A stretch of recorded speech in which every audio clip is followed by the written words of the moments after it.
خالی معمولی کا شعر ہے کہ عشق در اول و آخر ہما وجدست تو سما.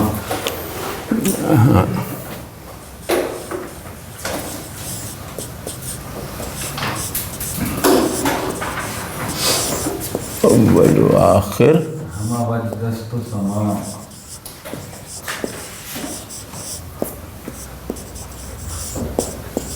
جناب این شراب است کہ ہم پختہ و ہم خام خوش است.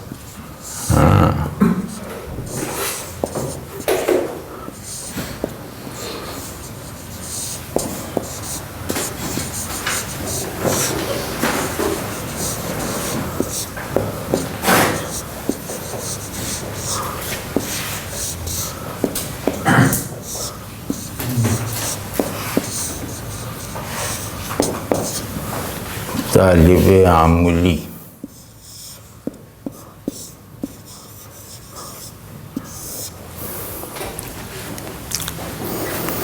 طالب عملی بہت بڑے شاعر تھے، بہت بڑے. پہلے ترجمہ کر لیتے ہیں کہ عشق اپنے اول و آخر میں سارے کا سارا وجد ہے اور سما. یہ وجد اور سما معروف لفظ ہیں تو اس لیے ترجمے میں عشق اپنے اول و آخر، یعنی عشق سراپا کل کا کل وجد ہے اور سما. تو ان شرابست یہ وہ شراب ہے کہ جو پختہ ہو تو بھی اچھی ہے اور کچی رہ جائے تو بھی اچھی ہے. مطلب یہ ایسی شراب ہے کہ خوب تیار ہو چکی ہو تو کیا کہنے، اور اگر پوری طرح تیار نہ بھی ہوئی ہو تو بھی بہت اچھی ہے.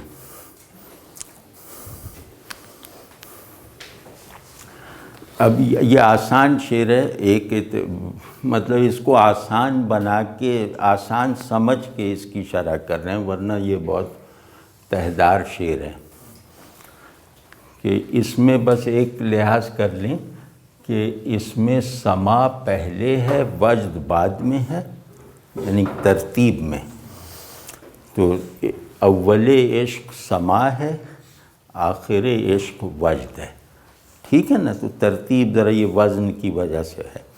ٹھیک ہے نا کہ عشق اول سما ہے، سننا ہے، اور آخر پانا ہے. عشق کی جگہ ایمان کر دیں فرض کیا، گو کہ میں نہیں کہہ رہا کہ اس کا مضمون یہ ہے، میں ویسے ہی اپنے تھیم پہ رہتے ہوئے کہہ رہا ہوں کہ ایمان جو ہے اس کا قیام سما پر ہے، سننے پر ہے، اور اس کی تکمیل پانے پر ہے. یعنی سن کر ایمان لاتا ہے، اور ایمان میں پختگی جو ہے وہ گویا خدا کو پا لینا ہے.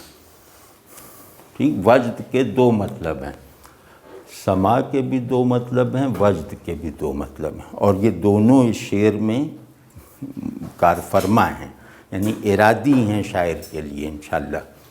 وجد کا ایک مطلب ہوتا ہے پانا، یہ وجد وجود کا مادہ ہے.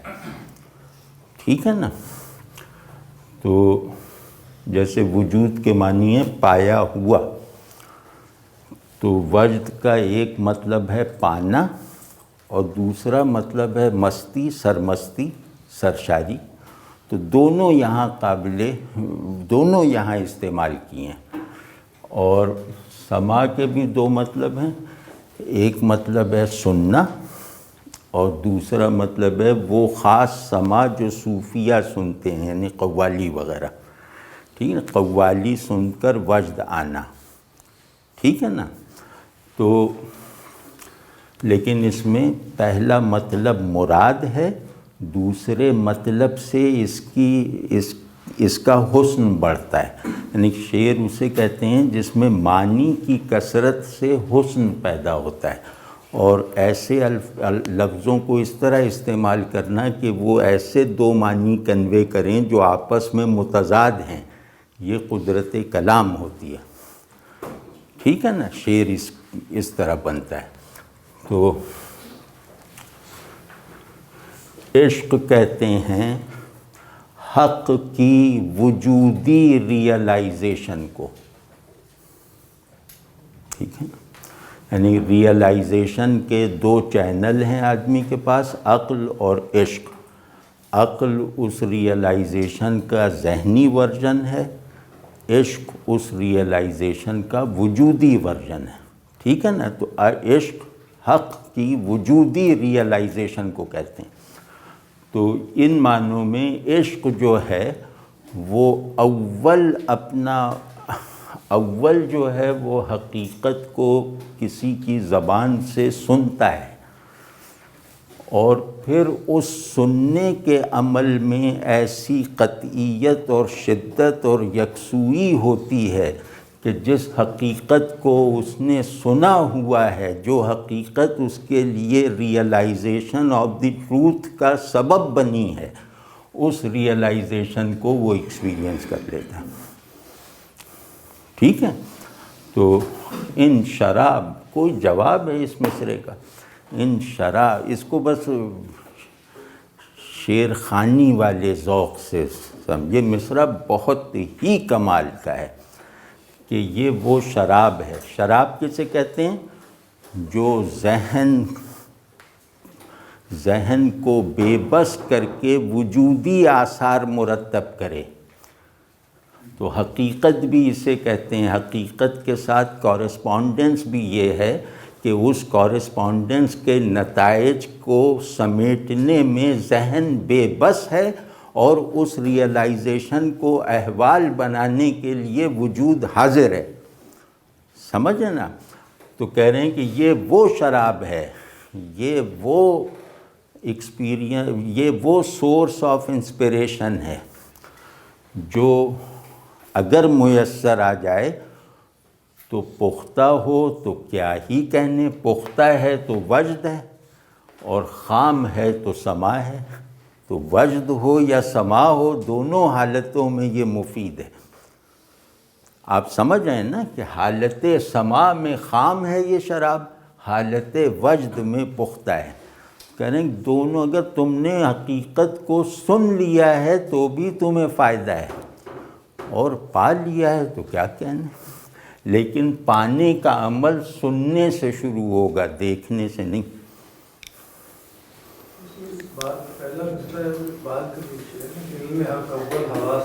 حضور،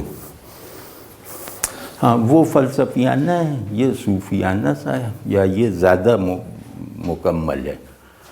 یہ میری رائے میں زیادہ مکمل ہے. وہ کہ وہ جیسے وہ مغرب کے تصور علم کو قبول کر کے ہے کہ علم حق اول حواس آخر حضور. علم حق اول حواس نہیں ہے، علم حق اول سما آخر حضور. یہی یہ کہہ رہے ہیں وجد حضور ہے.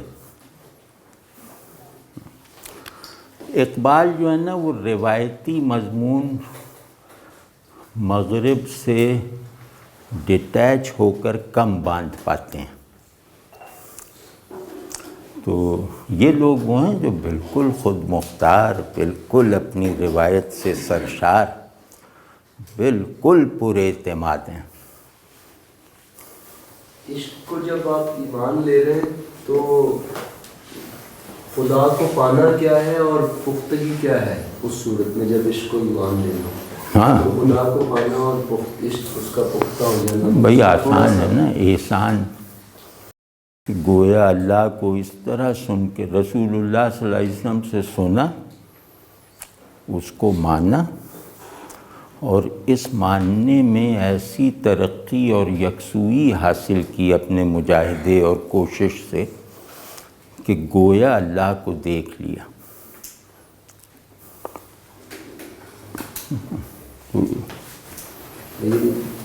بس یہ چاہتا تھا گویا سے آگے بھی کچھ ہے، بس گویا تک ہے. نہیں، گویا ہی ہے. وجد میں آنکھیں بند ہوتی ہیں. اگر وجد کھلی آنکھوں سے ہوتا نا تو گویا کی ضرورت نہیں تھی.